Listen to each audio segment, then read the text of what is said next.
We're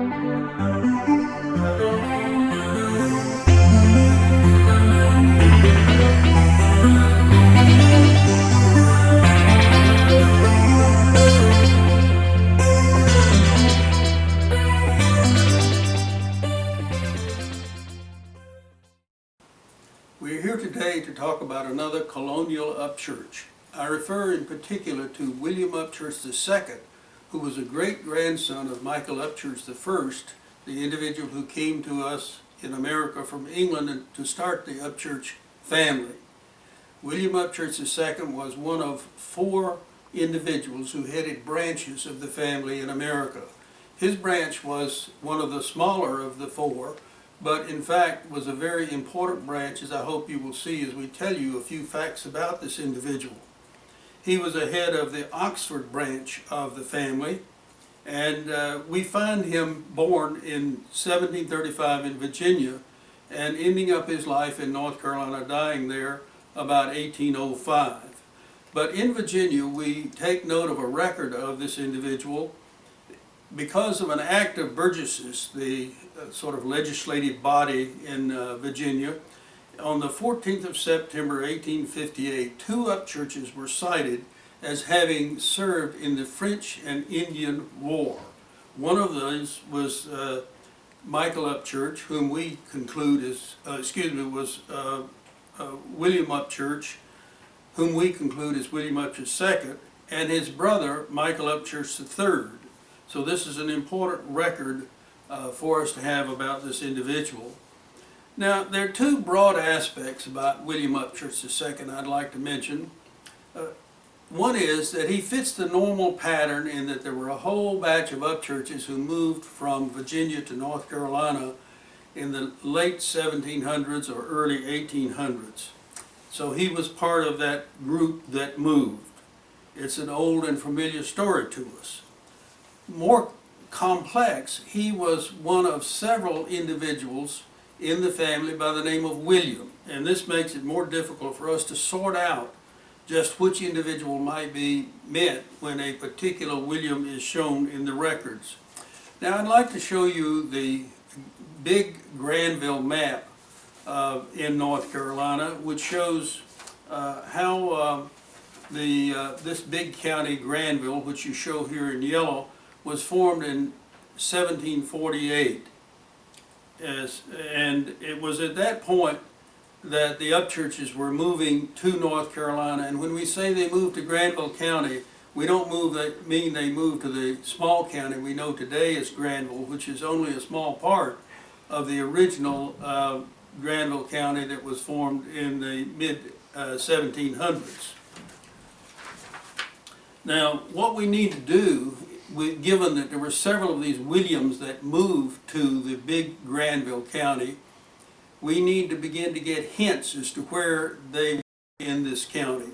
And I will mention that a relative of William Upchurch II, namely his first cousin Richard Upchurch II, moved to the easternmost part of this large Granville County, whereas the William Upchurch II, of whom we speak, is more located in the western part of the big county and probably was in what is even today the smaller Granville County.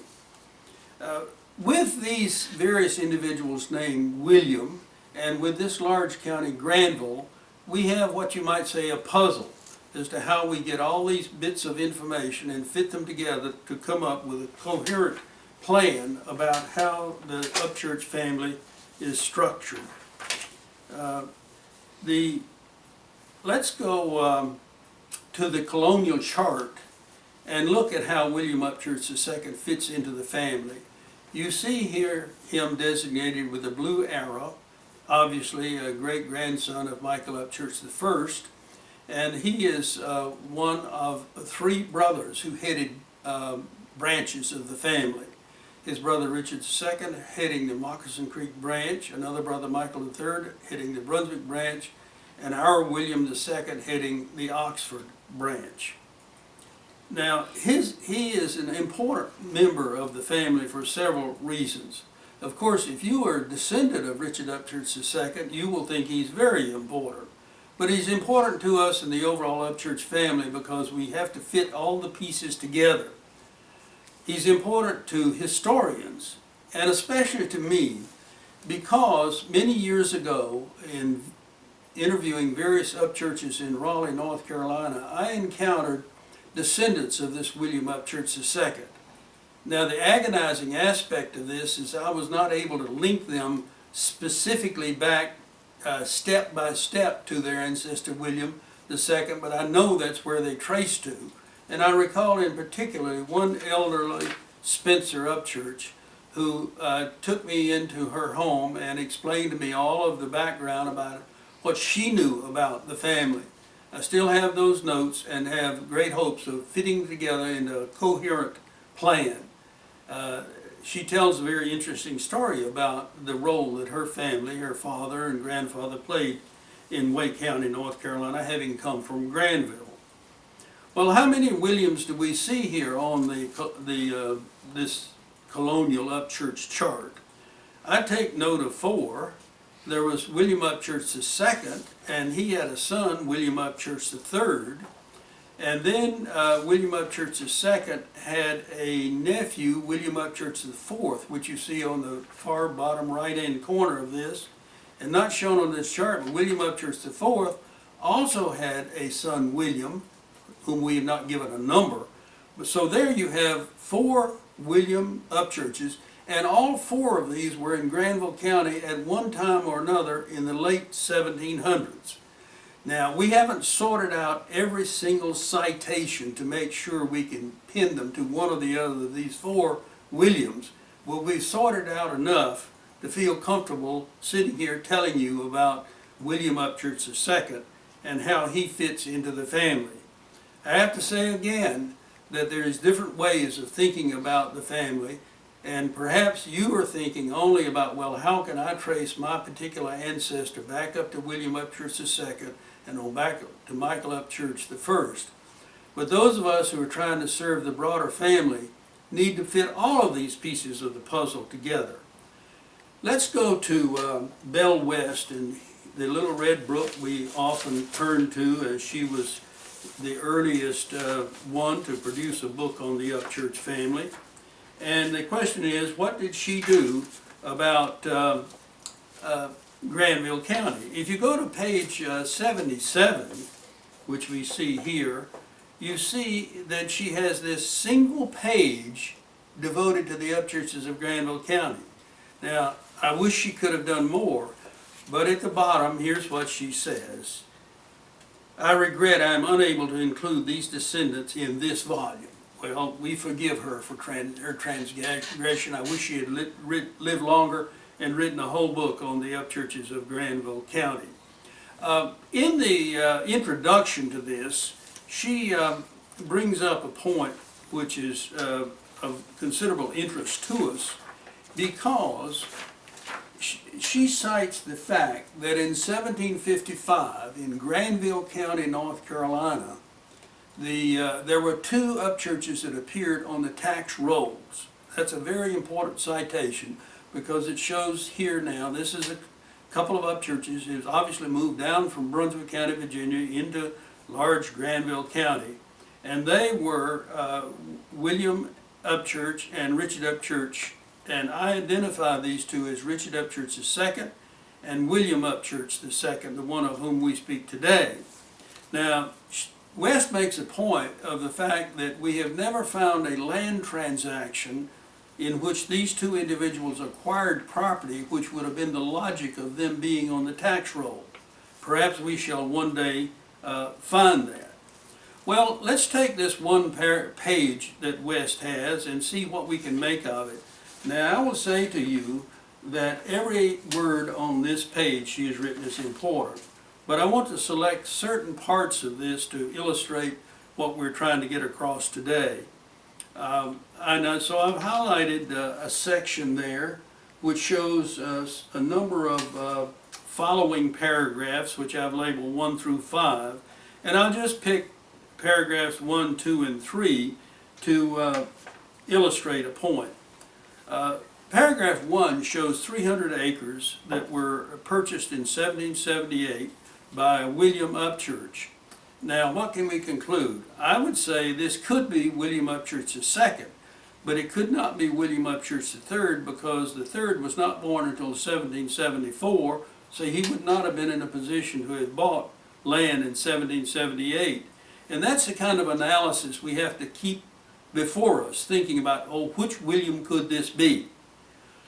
Now, in fact, it could be William Upchurch IV or his son, because we know those two individuals moved through Granville County on their way to Wilkes County, North Carolina, but they were there for a brief time, and they could have been the one that owned this 300 acres. West mentions that later on on her page, this 300 acres, so we know a little bit about where it is, but I'll leave that total story to another time. Now, in paragraph 2, we see the 1769 tax list, and we have a William Upchurch. Now, he is probably not the son of William II, as the son of William II wasn't born until 1774. He's probably the previous individual we mentioned as the son of William Upchurch IV. Also there we notice that in 1778 there was an oath of allegiance taken for an individual, and we'll come back to that again later. In paragraph 3, we note that William Upchurch in 1779 bought 200 acres of land, and I propose to you that this was William Upchurch II. We take note of the fact that he sold this land in 1785.